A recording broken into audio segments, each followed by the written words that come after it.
ભરતીની પરીક્ષા અંગે મોટા સમાચાર। 21 જૂને યોજાનારી પોલીસ ભરતીની લેખિત પરીક્ષા મોકૂફ। વાયરલેસ એમટીપીએસઆઈ અને ડ્રાઈવર મિકેનિકની પરીક્ષા મોકૂફ। પોલીસ ભરતીની નવી તારીખ હવે પછી જાહેર કરાશે। નીટની પરીક્ષા હોવાથી પોલીસ ભરતીની લેખિત પરીક્ષા મોકૂફ કરાઈ।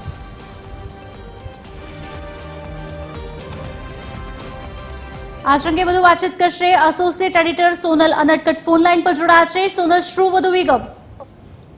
પોલીસ ભરતી સંદર્ભમાં સૌથી મોટા સામે આવી રહ્યા છે। મહત્વનું છે કે 21 જૂને પોલીસ ભરતીની લેખિત પરીક્ષા જે આયોજિત થવાની હતી તે હવે મોકૂફ રાખવામાં આવી છે।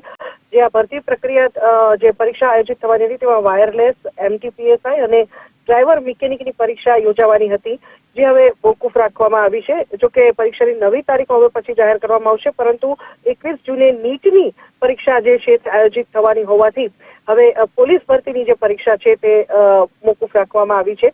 જે ઉમેદવારો પરીક્ષા આપવા માટે લાંબા સમયથી તૈયારીઓ કરી રહ્યા હતા તેમના માટે ચોક્કસપણે નિરાશાજનક સમાચાર કહી શકાય, પરંતુ નીટની પરીક્ષા જે તે મહત્વની દેશભર માટે ગણાતી હોય છે, આવા સંજોગોમાં નીટના આયોજનના પગલે જે પોલીસ ભરતીની લેખિત પરીક્ષા આયોજિત થવાની હતી તે મોકૂફ રાખવામાં આવી છે। નવી તારીખ હવે પછી જાહેર થશે।